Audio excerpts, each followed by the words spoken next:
The Tao of Self Confidence, episode 445.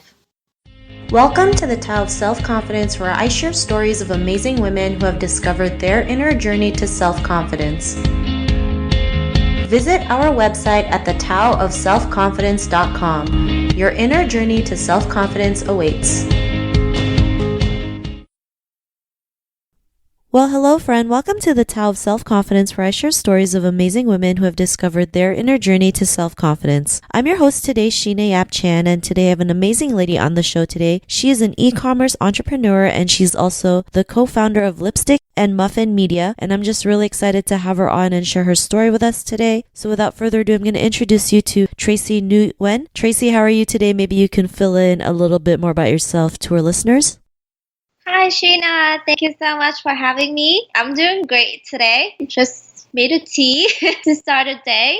So my name is Tracy, and I'm an e-commerce entrepreneur and also a co-founder of Lipstick and Muffin Media, where we help female entrepreneurs and bloggers to build their online empire. I love everything creative. I actually graduated from business and one with a 9 to 5 traditional way, and after working there for about 2 years, I was just like, this is not for me. I love creative stuff and I can just sit at one place, in an office environment. So I decided to walk away from my full-time job and pursue my passion for creative work. And on my free time, I love to meet and connect with like-minded people, listen to podcasts like this, and read books that are entrepreneurial, personal growth related, and I'm a big fan of the whole girl boss vibe. So yeah, that's pretty much about me.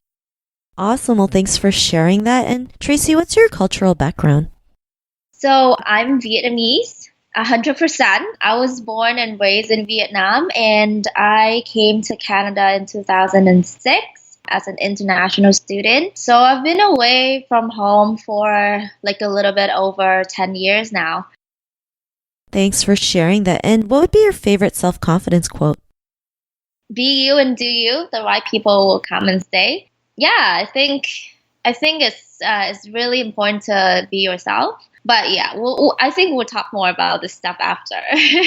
Awesome. Well, I think that's a great quote, and it's so true, right? If you're just your authentic self, the right people will come into your life. So thanks for sharing that. And in your own words, how do you define self-confidence?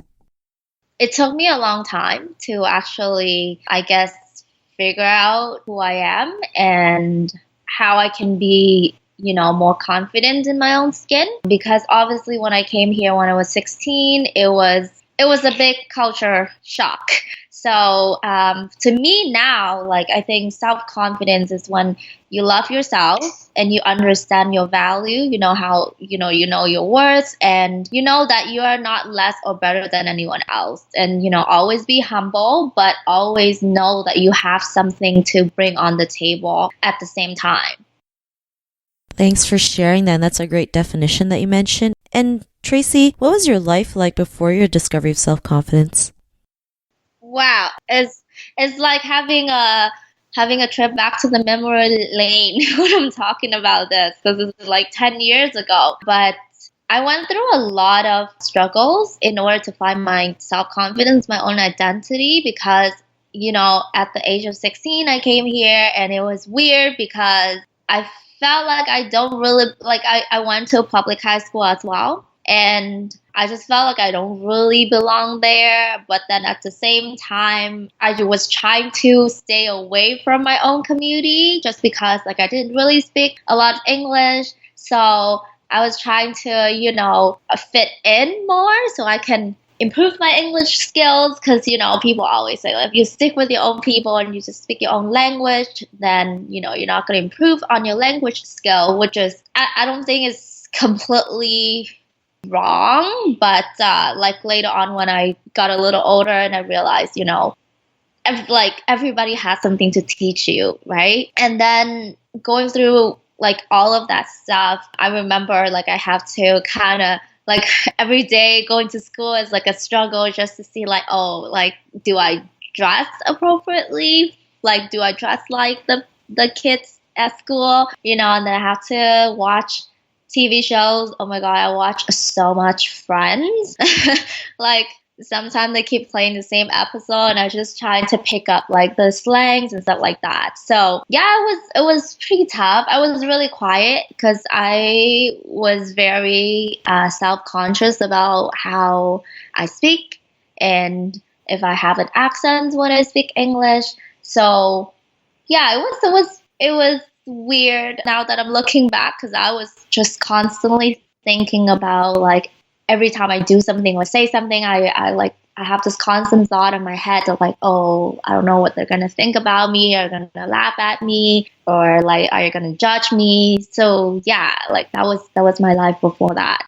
Thanks for sharing that. And it's not easy moving to a different country, especially at the age of 16 and not knowing, a lot of English. And yeah, I mean, sometimes even if we move to another country and we do speak the language, it's still like, we're still afraid of, what people might think of us, especially growing up as an Asian woman. It's like we're always so afraid of what people might think of us. But what was that time in your life when you realized, you were more than enough to go out there and do the things that you want, be the person that you are? What was that aha moment?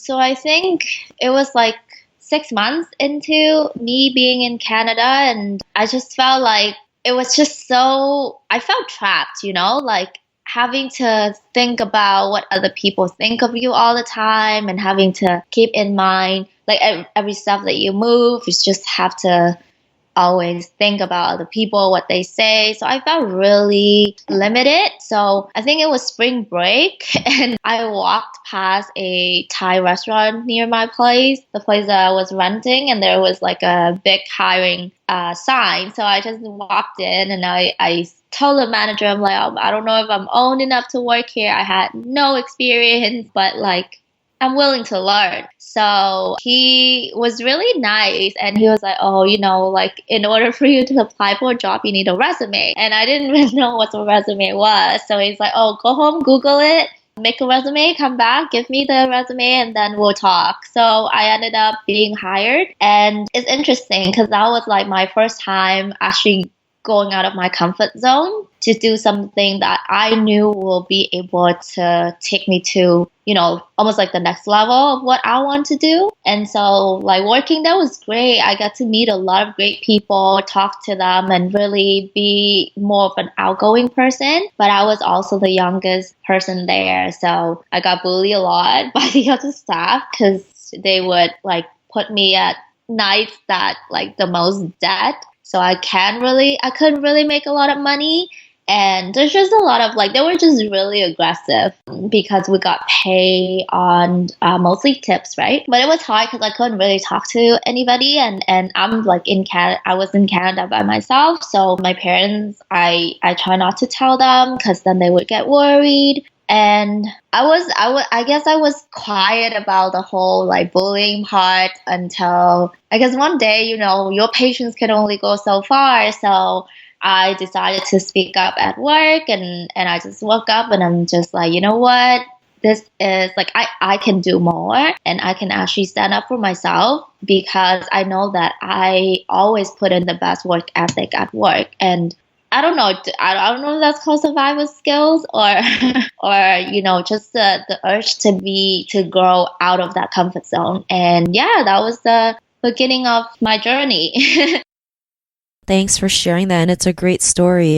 Just going out and just knowing your own worth and going out there and doing it regardless of, your fears or what people might think of you. And, because of that, what's your life been like now?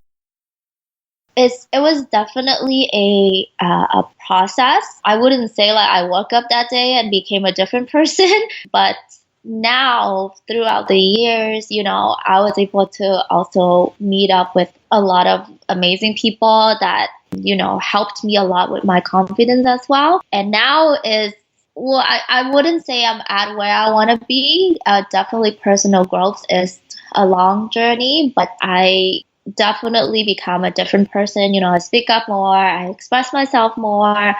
Like every time I feel like sometimes that fear of people might be judging you or what other people have to say still kick in, but I always tell myself like, so what, you just learn to listen to your own voice and take care of yourself because at the end of the day, you're everything you have, right? Like no one else is gonna trade places with you. So I learned to take all that mistakes and challenges as a part of life and just focusing on myself and invest in myself. And that's why I love listening to podcasts like this, because it's so empowering, you know. I was actually checking out your blog as well, and I'm like, wow, I wish I could meet you one day in person because we have more to talk about.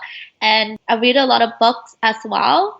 And it just, once you start to become that person that you always wanted to become, you're operating at a higher level of energy. And I love the whole law of attraction, because you can really attract the right people to your life when you are that kind of people, you know. Sometimes people sit and wait for the right person, the right friend, the right guy or whatnot, but they don't realize that they have to work on themselves first in order for them to attract all that amazing people to their life.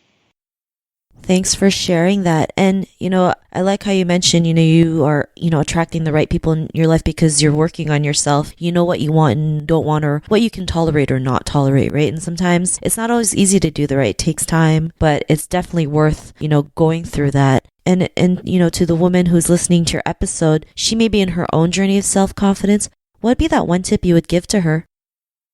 Just like I just said, surround yourself with the right people. It's so important. And sometimes it sounds, like everybody keep telling me the same thing. But until you can surround yourself with the right group of people, you're gonna notice that like your life is gonna be so different. Because sometimes it's really hard for you to build your confidence by yourself. You need that reassurance from other people still, but the right people, I think I've got to the point in my life now that if something or someone is just making me feel some sort of negative or not adding any value to my life, or, if they don't grow me, they don't challenge me, I just don't make time for it. Because there's people that you call friends, but they're not really helping you to get to where you want to be.